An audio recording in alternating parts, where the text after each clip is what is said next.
Liabilities, on the other hand, those are going to represent your financial obligations and debts. That includes people who you have borrowed money for, okay? Man or woman, okay? I'm just saying, man in general, always be a person of your word and pay people back, right? But that's going to include your outstanding balances, loans, mortgages, credit card debt, student loans, personal loans, anything that needs to be repaid over time. And this is why when people pass away, like the guy for Cash App was stabbed and killed. The guy who was the founder of Cash App, he was stabbed and killed a couple of months ago in April.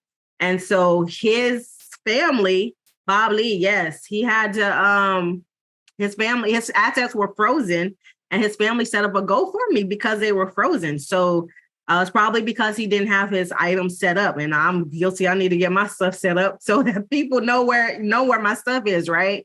So you need, but the thing is that anybody, and when it's held in probate, any company and anybody can come and say, yo, you owe me. And so you want to minimize that so that your family knows where your financial status is, like somebody you trust. It can't just be, Uncle Pookie, because Uncle Pookie ain't doing right. It has to be somebody you trust. This is why you gotta, train the kids up, train up whoever.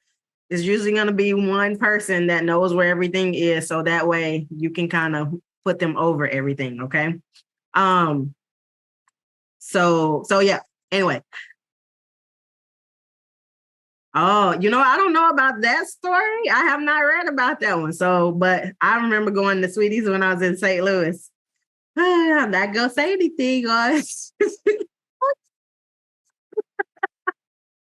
All right. Okay. So your net worth is going to be calculated by subtracting your liabilities from your assets. Okay. So hopefully you want that number to be positive.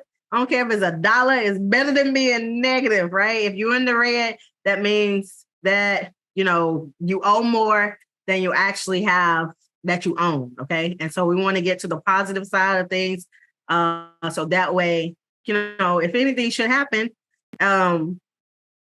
if anything should happen, you're on the upside. But a lot of times what we do to mitigate this is that we get insurance policies, y'all. So if you get an insurance policy, anything should happen, then you don't have to worry because your debts will be taken care of. Plus the extra money can go to your family. Okay. And this is why people, when they have high debt, they go get a term policy, right? You still might have a whole life policy or something like that, but you might get a term policy in case you have a lot of debt. It's a strategy that people utilize when they have college, like when their child is in college. If something were to happen to their child, they get a term policy to cover the cost of what their student loan will be. So that way, boom, it can, it would cover, because a lot of parents co-sign for their kids, right? On those student loans. And so instead of your parents being responsible for it, if something were to happen to them, then the insurance policy would cover it. Okay. Perfect. Love it.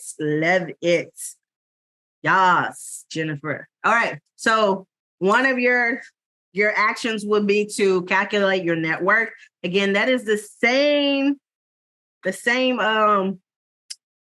tool that we've been using on.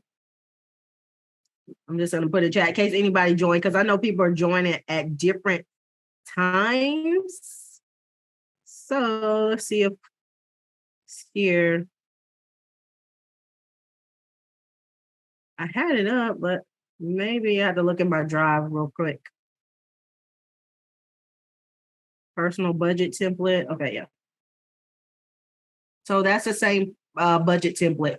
If you get to any of these templates, remember, instead of requesting a copy, I'm going to just share this, but you just click on make a copy and you make your own personal copy. So just in case no one has this is what we've been working with the entire time.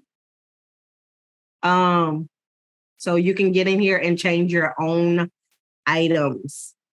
Now you would have to do this pretty much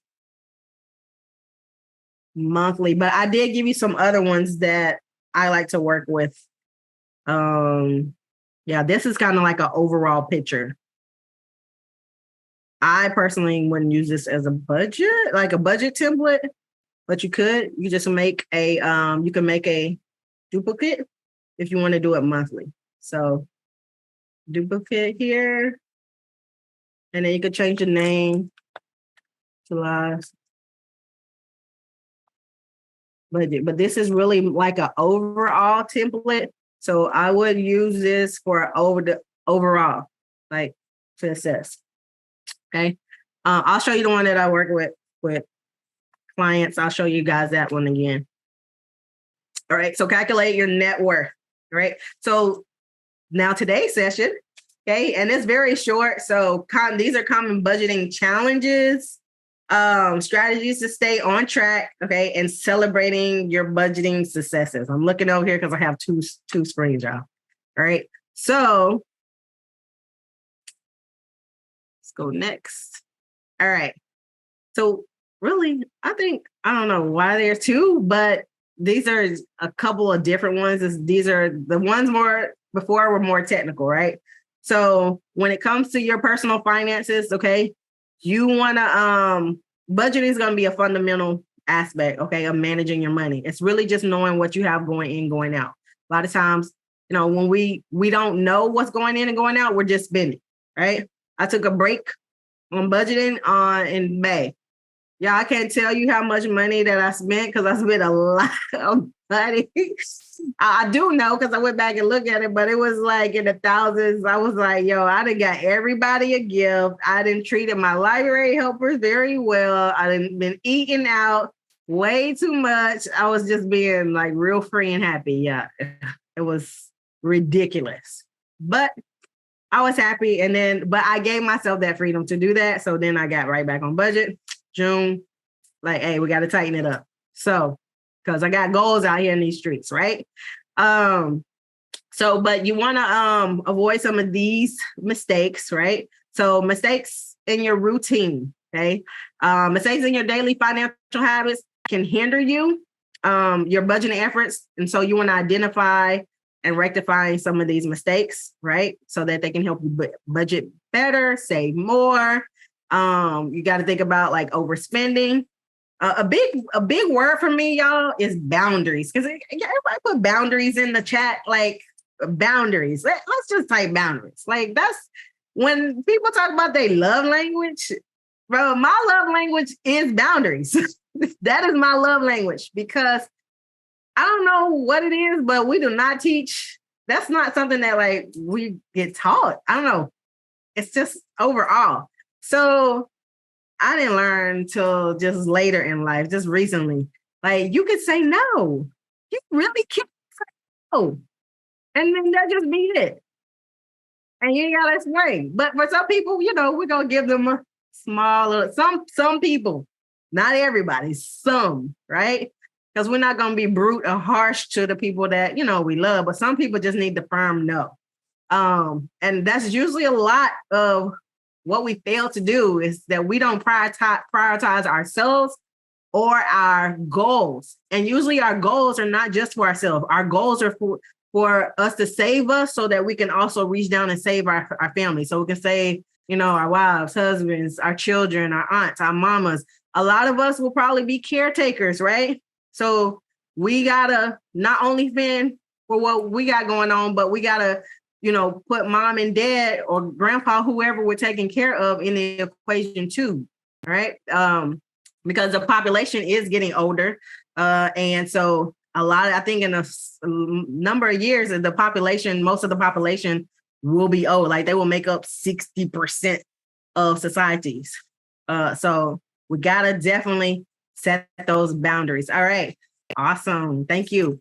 So you want to look at, overspending. We already talked about not tracking expenses, failing to prioritize your savings.